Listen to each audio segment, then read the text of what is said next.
This story is titled, "I Was Banned from My Sister's Wedding Because My Face Was Too Disfigured from Saving Her Life."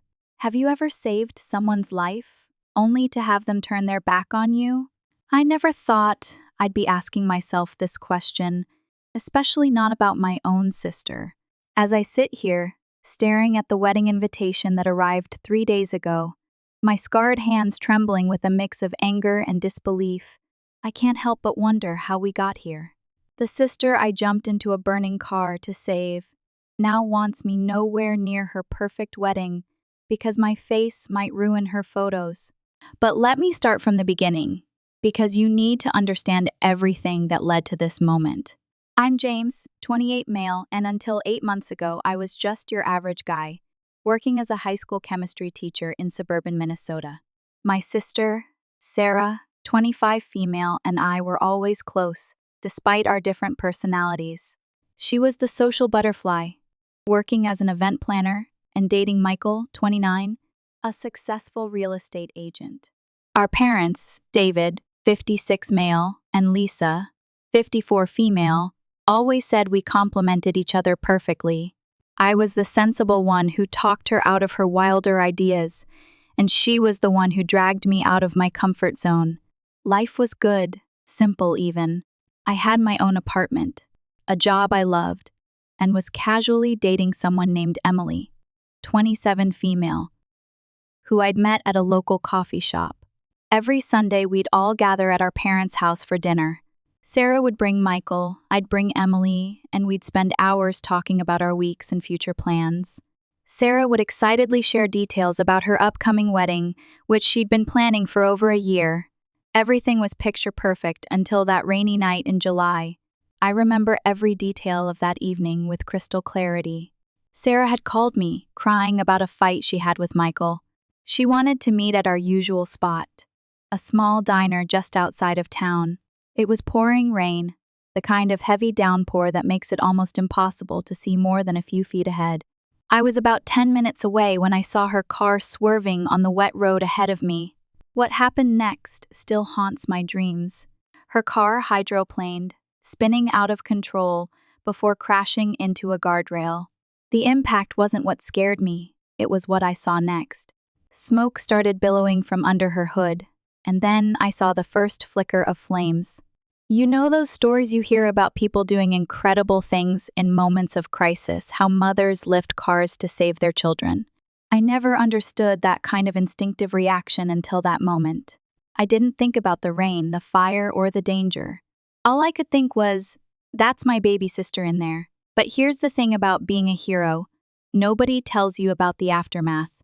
Nobody mentions the months of skin grafts, the excruciating physical therapy, or how your students try not to stare at your scarred face when you finally return to work. And they certainly don't tell you that the person you saved might one day look at those same scars and see them as an inconvenience, rather than a testament to your love for them. How quickly we forget the sacrifices others make for us, right? I thought the worst was behind us. Sarah recovered completely, not a single scar on her. Meanwhile, I learned to live with my new reflection, even started to see my scars as badges of honor.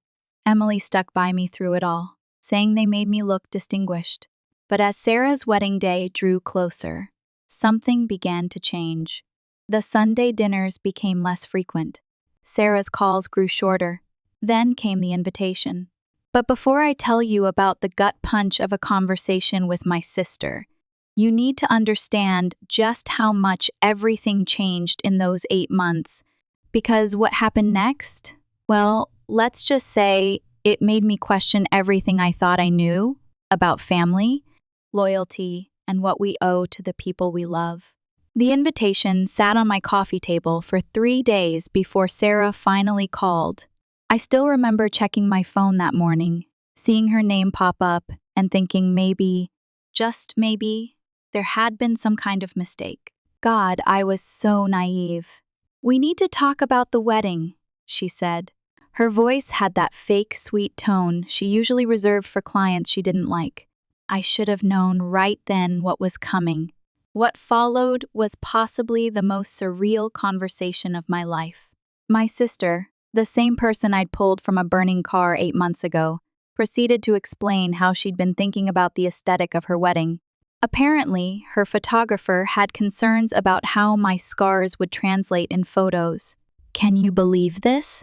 The sister I'd grown up with, shared secrets with, and literally scarred myself for life to save, was telling me that my face didn't fit her wedding's vision. But it got worse. Sarah suggested that I could still attend, just not be in any of the official photos. Maybe you could sit in the back during the ceremony, she said, where the lighting isn't as good, so your scars wouldn't be as noticeable. Like I was some kind of embarrassing family secret to be hidden away. I sat there in stunned silence as she rambled on about her perfect day and how she'd already had to make so many compromises. The worst part? She actually thought she was being generous. You understand, right? She kept saying, like she was asking me to swap shifts at work or something equally mundane. When I finally found my voice, I asked her if she remembered that night, the rain, the flames, the smoke. I asked if she remembered who pulled her out while her precious Michael was nowhere to be found. Did she remember screaming my name in terror as the flames got closer? Her response, of course I remember, James, and I'm grateful, really. I am. But this is my wedding day we're talking about. These photos will be forever. Forever. Just like my scars? The kicker came when she mentioned she'd already discussed it with our parents. Apparently, Mom and Dad thought I should be understanding about the whole thing. After all, Sarah had been through such a traumatic experience, and this was her special day, right? Because nearly burning to death clearly wasn't traumatic enough for me. Emily was with me when I got off the phone. She watched as I sat there, hands shaking, trying to process what had just happened. My girlfriend, who'd helped change my bandages and never once flinched at my scars, was absolutely livid. She wanted to call Sarah back immediately and give her a piece of her mind, but I stopped her, because in that moment, something inside me changed. The hurt and shock were still there, but underneath, something else was brewing, something darker, something that made me realize that maybe, just maybe, it was time for Sarah to understand what it really means to lose something precious. You see, being a chemistry teacher has its advantages. I know interesting things about how different substances react, and I know exactly how to make something look like an accident. No, I'm not talking about hurting anyone, but Sarah's precious, perfect wedding? Well, let's just say I started forming a plan. You want to talk about aesthetics, dear sister? Just wait until you see what I have in mind for your special day. The irony isn't lost on me. 8 months ago, I risked everything to save her. Now, I'm planning to ruin the one thing she cares about most. But you know what? Sometimes the best revenge isn't served cold. Sometimes it needs to be served in front of 200 guests and a professional photographer. Emily thinks I should just cut Sarah out of my life and move on. Maybe she's right. But when I look in the mirror every morning, when I see the twisted flesh that used to be my face, when I remember how I didn't hesitate for a second to save her, I know I can't just walk away. Not this time. Besides, isn't it funny how life works? Sarah's so worried about her wedding photos being perfect. Maybe she should be more worried about whether there will be a wedding at all. 2 days after Sarah's phone call, my parents showed up unannounced at my apartment. The moment I opened the door and saw their faces, I knew exactly why they were there. Mom was clutching her purse like she always does when she's nervous. And Dad had that stern look he used to give me when I was a teenager and had done something wrong. Funny how they still thought they could treat me like a child who needed to be corrected. The conversation started slyly enough. Mom made small talk about the weather while Dad paced around my living room, examining my photos on the wall like he'd never seen them before. But we all knew this wasn't a casual visit. Finally, Dad cleared his throat and got to the point. Apparently, Sarah had been crying for days. She was stressed about the wedding, they said. The venue was giving her problems. The caterer had raised their prices, and now her own brother was being difficult about the photography situation. Difficult. That's what they were calling my reaction to being treated like some kind of monster who needed to be hidden away. Mom tried to play mediator, suggesting compromises that were almost as insulting as Sarah's original request. Maybe you could wear special makeup, or perhaps the photographer could do some touch-ups in post-production. Each suggestion felt like another knife in my back. These were my parents, the same people who had sat by my hospital bed for weeks, who had watched me struggle through painful rehabilitation, now acting like my scars were some minor inconvenience that could be covered up with a bit of concealer. The argument that followed was unlike anything we'd ever had before. 28 years of buried resentments and unspoken words came pouring out. I reminded them of the nights I spent in excruciating pain while Sarah was out partying, the way they'd always made excuses for her behavior, how she'd never once visited me during my skin graft procedures. Do you know she was at a beach resort with Michael while I was learning how to smile again without it hurting? Dad's face turned that dangerous shade of red I remembered from childhood as he accused me of being selfish. Your sister could have died that night, he thundered, completely missing the irony of his statement. The least you can do is make this one small sacrifice for her happiness. That's when I lost it.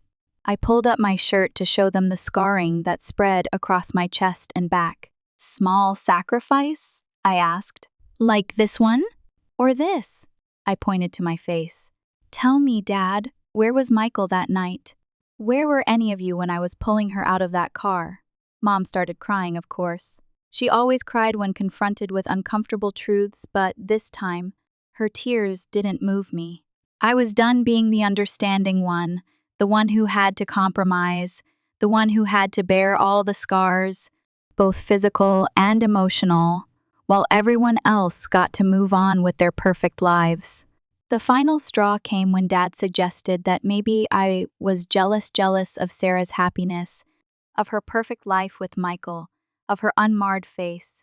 He actually had the audacity to suggest that my refusal to accommodate her wedding photo request stemmed from some deep-seated envy, rather than justified anger at being treated like a family embarrassment. I told them to leave, but before they did, I said something I never thought I'd say to my parents. The next time Sarah's life is in danger, don't expect me to burn myself saving her. Clearly, the family would prefer a beautiful corpse to a scarred hero. Mom gasped. Dad called me disgusting. But as they walked out of my apartment, I felt strangely calm. Something had broken in me that afternoon, or maybe something had finally clicked into place. The parents who had raised me to believe in family above all else had just shown me their true colors, just like Sarah had. Emily found me hours later, sitting in the dark, staring at old family photos. She didn't say anything, just sat beside me and held my hand. But in my mind, I was already starting to formulate ideas. Sarah wanted a perfect wedding. Mom and Dad wanted their precious daughter's special day to be flawless. Well, sometimes the best way to teach people the value of something is to take it away from them. That night, I deleted my family's numbers from my phone and started making plans not just for revenge, but for justice. Because sometimes family isn't about blood, it's about who's willing to walk through fire for you. And in my case, quite literally. Social media can be a special kind of torture. For the past 2 weeks, my feed has been flooded with posts about Sarah's upcoming fairy tale wedding. Every time I open Instagram, there she is, my picture-perfect sister, surrounded by smiling bridesmaids in her final dress fitting, showing off the elegant venue, arranging pristine white flowers that probably cost more than my monthly salary, if they only knew what was coming. Through mutual friends, I've learned all about the extravagant plans. The ceremony will be held at the prestigious Maxwell Hotel, with its crystal chandeliers and marble floors. Sarah chose a classic elegance theme, everything in white and gold. 200 guests, a 5-tier wedding cake, a professional string quartet, ice sculptures, the works. Mom's been bragging to everyone at her book club about how Michael's parents contributed a significant amount to make their princess's dreams come true. Yesterday, Emily showed me a video that one of Sarah's bridesmaids posted. It was from the rehearsal dinner everyone gathered at that fancy new restaurant downtown. Sarah was glowing in a white designer dress, probably a pre-wedding dress because apparently that's a thing now. Mom and Dad were beaming with pride, raising their champagne glasses as Michael gave some heartfelt speech about destiny and perfect matches. Funny how destiny didn't make him brave enough to pull her from that burning car. The worst part? They've been using my absence to paint themselves as the victims. Sarah told everyone I'm going through some personal issues, and they're respecting my privacy by giving me space. Mom's been posting throwback photos of Sarah and me as kids with captions about missing her boy and hoping I'll find my way back to the family. The hypocrisy is enough to make me sick. Even my own students have been caught up in the excitement. One of them came to class wearing a Team Bride t-shirt. Apparently, Sarah hired her as a part-time assistant for the wedding planning. She spent 10 minutes gushing about how amazing my sister is, how perfectly organized everything is, how it's going to be the wedding of the year. I just smiled and nodded, the scars on my face pulling tight. If she only knew what her amazing event planner said about her own brother's disfigurement. Last night, I drove past my parents' house force of habit more than anything else. The driveway was full of cars, and I could see them all through the big bay window, gathered around the dining room table. Sarah was standing, probably practicing her wedding speech, while everyone watched adoringly. Michael had his arm around her waist. Mom was wiping away tears. Dad was recording everything on his phone.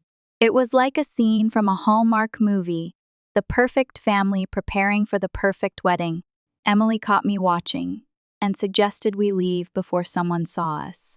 She's right. Of course she's always right, but I couldn't help but linger for a moment, remembering all the Sunday dinners we used to have, around that table, all the celebrations, the laughter, the love I thought was unconditional.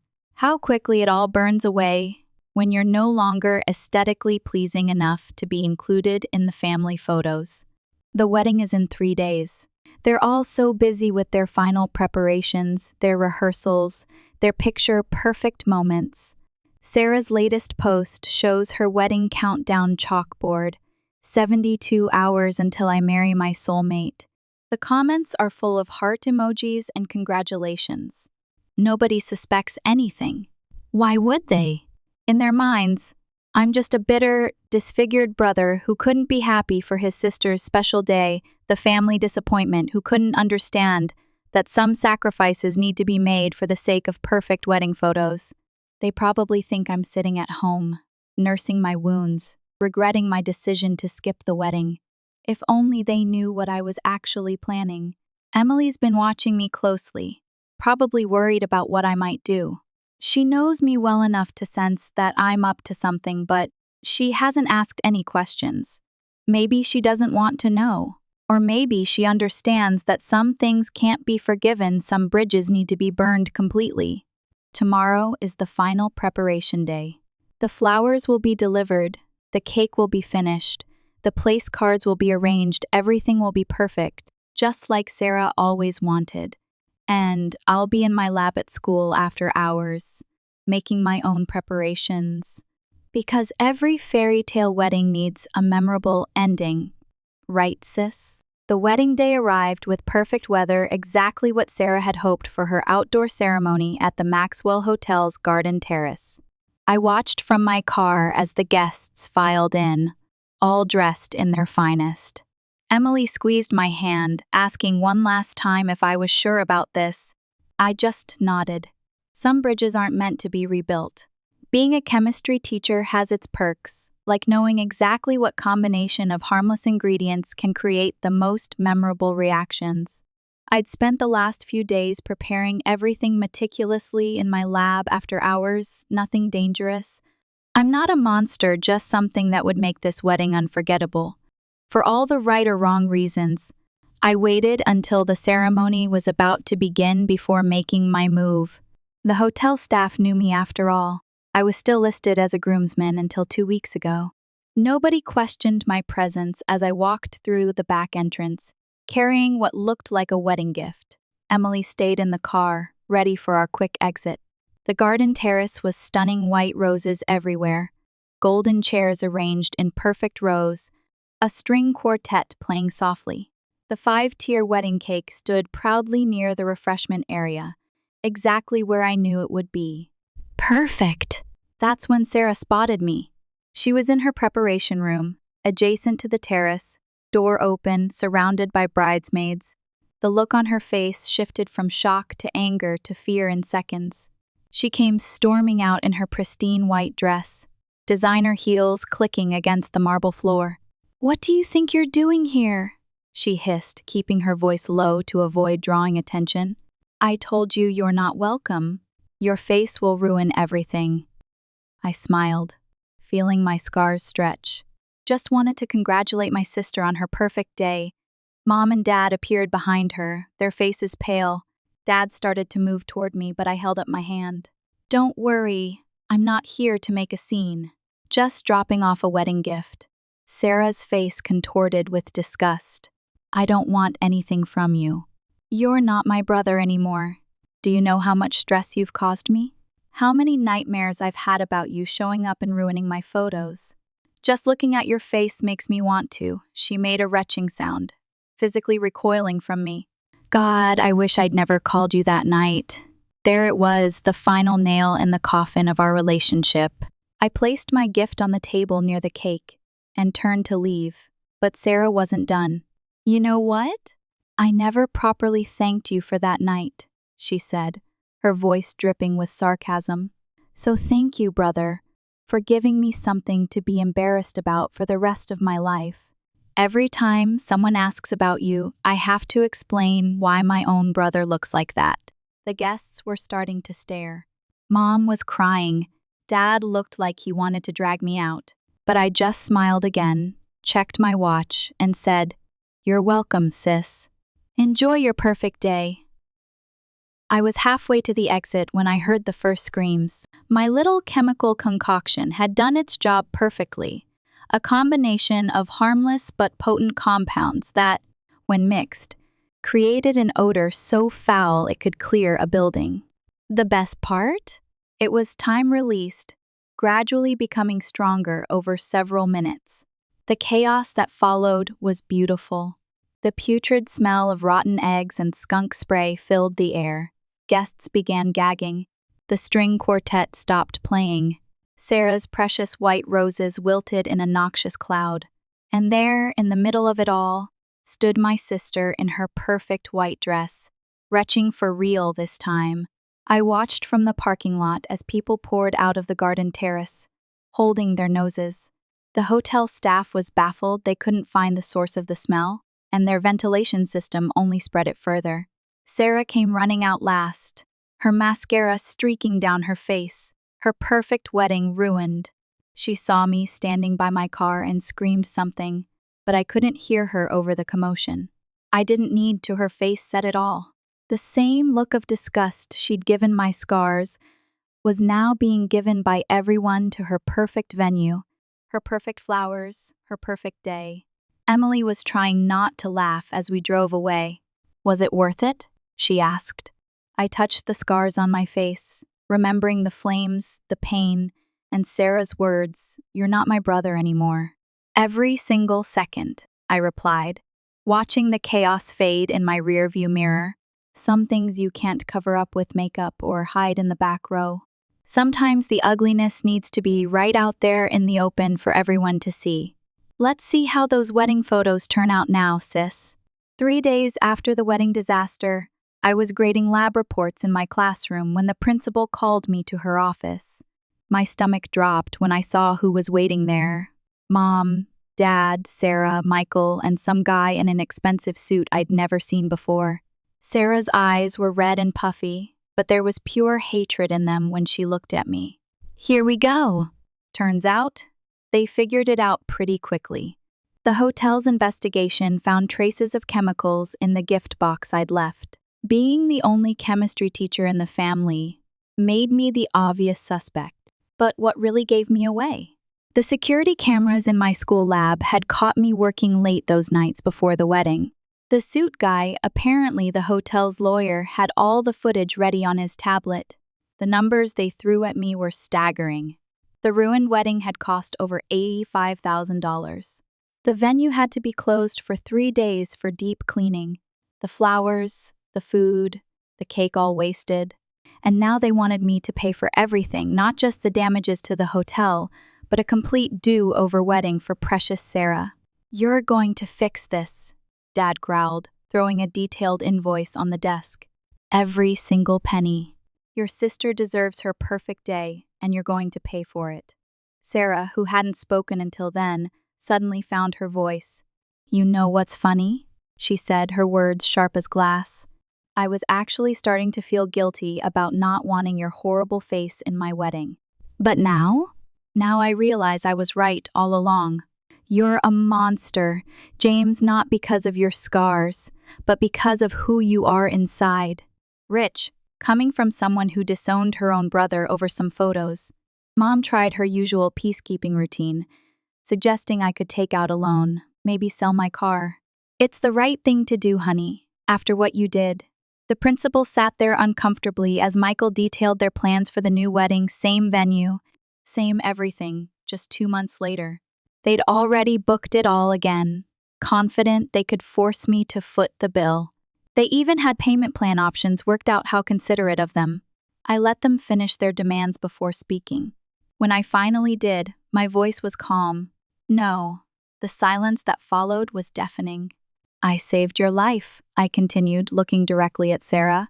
"I ran into a burning car and pulled you out while everyone else stood watching. These scars? They're from melting metal and burning gasoline. Your perfect fiancé was there too, remember?" He watched from a safe distance while I burned. Dad slammed his hand on the desk. "That doesn't give you the right to what?" I cut him off. "To react when my own sister treats me like some kind of freak? When my own parents suggest I hide away so I don't embarrass the family? You want me to pay for a new wedding? Here's what I owe you. Nothing." The hotel lawyer cleared his throat, mentioning something about legal action. I turned to him with a smile that pulled at my scars. "Go ahead, sue me. And when we go to court, I'll tell them everything about how the bride banned her brother from her wedding because of scars he got saving her life, about how my family decided that wedding photos were more important than basic human decency. I'm sure the local news would love that story." Sarah's face went white. She knew as well as I did how that would play out in public. Her perfect event planning business wouldn't survive that kind of publicity. "You wouldn't," she whispered. "Try me," I replied. "You wanted to pretend you didn't have a brother? Congratulations, you don't." "Not anymore. Now get out of my workplace before I call security." They left one by one, Mom crying, Dad fuming, Michael supporting a shaking Sarah. The lawyer lingered just long enough to give me his card, just in case I reconsidered. Later that evening, Emily found me sitting in my apartment, staring at old family photos again. But this time, I wasn't sad, I was relieved. Because sometimes the price of revenge isn't measured in dollars and cents. Sometimes it's measured in the bridges you burn and the ties you sever, and some prices are worth paying.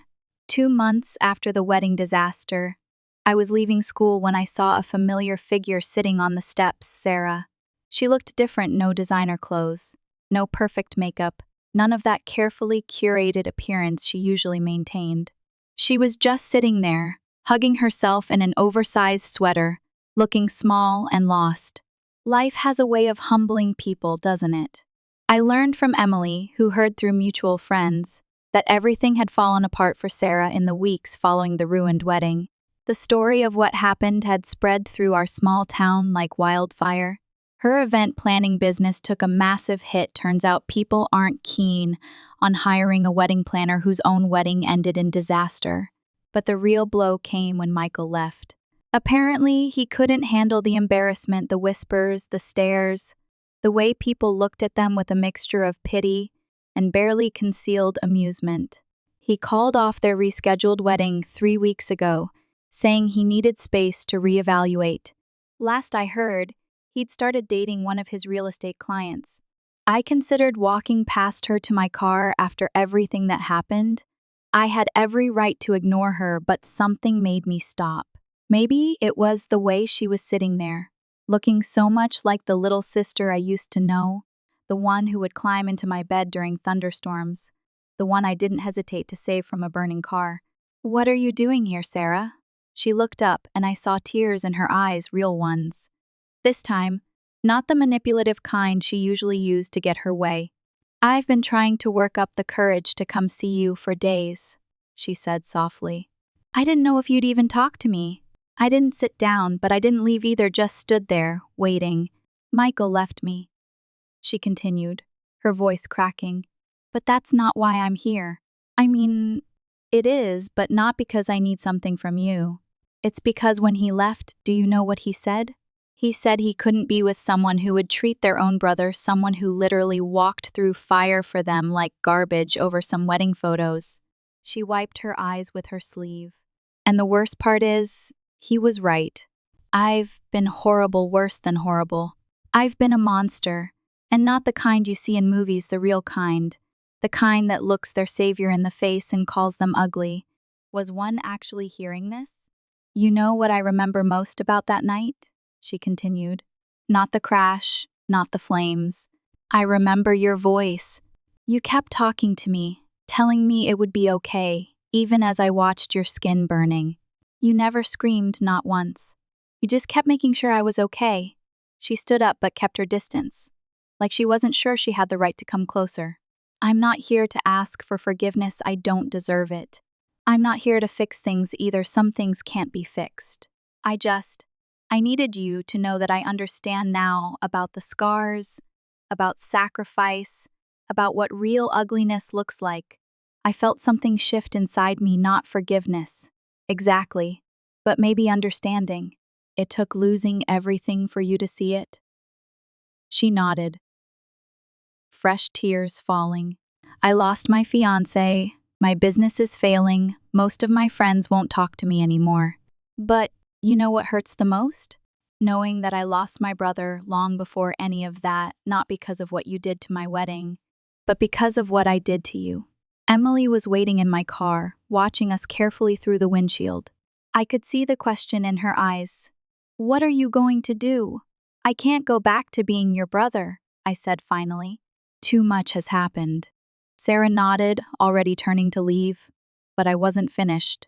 "But maybe we can start over as different people. Because the sister I had, she died in that car crash. And the brother you had? He burned away, pulling her out. We're different people now."